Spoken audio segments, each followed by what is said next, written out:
With the Toronto Raptors set to enter another NBA season without really choosing a direction, analysts are starting to speculate what the Raptors might be planning, and this ESPN analyst in particular feels like a big move could be on the way sooner than you think. Let's get into it.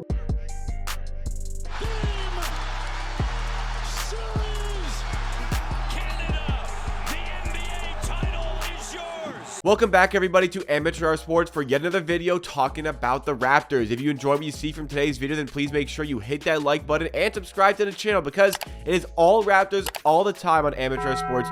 You do not want to miss out as we get into close to the regular season. So please, again, make sure you are subscribed to the channel. And I'm back from my vacation. I was gone from Wednesday until yesterday, Sunday, and you may not have noticed because I did upload a video while I was gone away on vacation, but what I did have the pleasure of doing while I was on my way to my vacation destination on the plane, I was able to catch up on some NBA podcasts that I had missed out on. And I don't typically consume tons of NBA media. I like to keep the content on this channel fresh. I like to keep it organic, and I don't like to be influenced by outside sources when it comes to the NBA when formulating my opinions and coming up with video topics. But there are certain podcasts that I really love the information I get out of them, and one of them is the Lowe Post with Zach Lowe of ESPN. And as I was listening to this podcast here, a rare occurrence on an ESPN podcast where the Raptors were name dropped, the Raptors were mentioned, and particularly the Raptors were spoken about as to potentially what their plans are going to be going into the next season. I said in the intro, it's going to be another season seemingly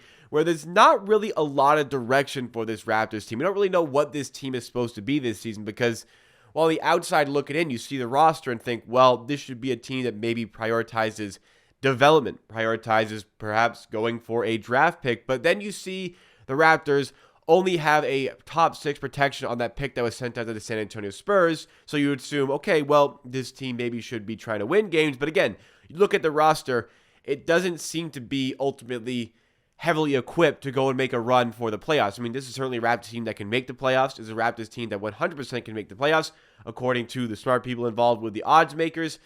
It's unlikely the Raptors will make the playoffs, but not too unlikely. There's a distinct possibility and a definitive chance the Raptors can make the playoffs. And hey, we saw an 8-seed Miami Heat last season get all the way to the NBA Finals. So anything is possible when you get to the playoffs, 100%. But the situation right now in Toronto is certainly not ideal for its fan base, and I wouldn't say it's very ideal for the front office either, because once again, we're going into an NBA season where the Raptors are kind of all in on nothing, the way Brian Windhorst described them going into the previous season, which I disagree with completely at the time, but now we see how the season went. We see how this season potentially is setting up for the Raptors and what they want to do. So naturally, ESPN analysts around the NBA media space in general are talking about the Raptors as a team that could potentially make a big move going into the next season. Specifically, with Zach Lowe on this recent episode of the Lowe Post, he said that he would not be surprised if something big went down for the Raptors in the next 6 weeks. And actually,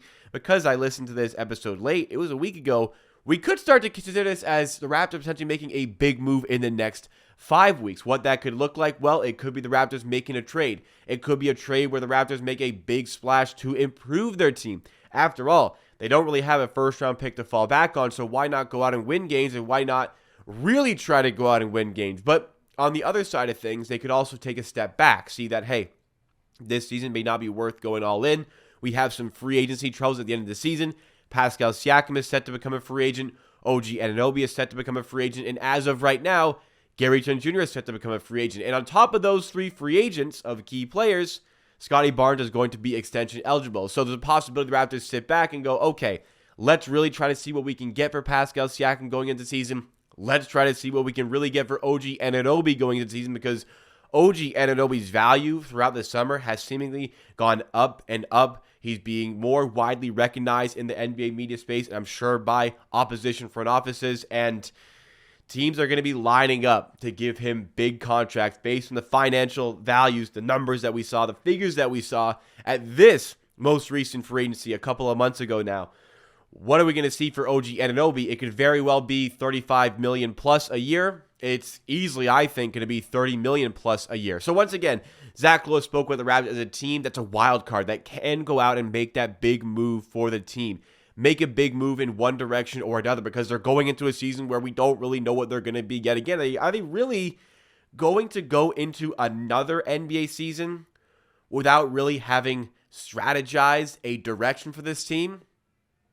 Probably, yeah. Like, how long are we really going to play this game here? I think that the people more in tune with the team, like myself, like yourself, perhaps a Raptors fan watching Raptors YouTube content, the people that are more in tune with the Raptors, more in tune with this team, we've gone through this how many times now? We've gone through how many times where the Raptors are poised to make a big move, and they just simply don't do it. They've had opportunities to do so in the past. I'm not specifically talking about like the KD situation last summer.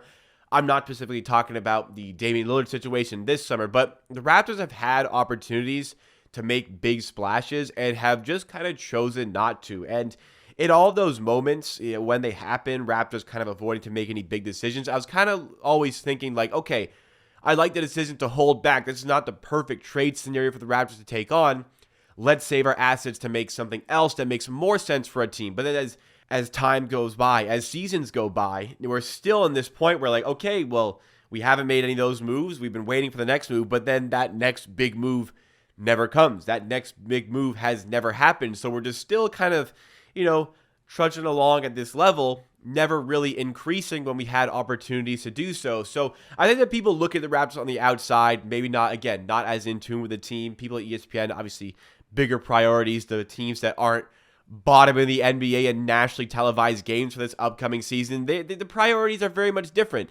But the Raptors fans, people who have struggled with this team, been through it all, we know this is exactly what the Raptors likely are going to be doing going into the season, and then we're going to be scrambling potentially at the NBA trade deadline when perhaps things aren't going our way, but then there's the possibility things are very much going our way, and it very much made sense to withhold things, and perhaps the Raptors, they just want to see exactly what the team looks like with a new coach, with a new point guard, maybe a much hungrier Scottie Barnes in the small forward or perhaps the point forward slot for this team. Maybe the Raptors, maybe Masai Ujiri, the front office, they just want to see a little bit more evidence as to what this team can potentially be before committing into a specific direction. But again, I think I'm being a little bit too nice to the front office here because it's always been the wait and see. Let's see what we have. Let's be patient.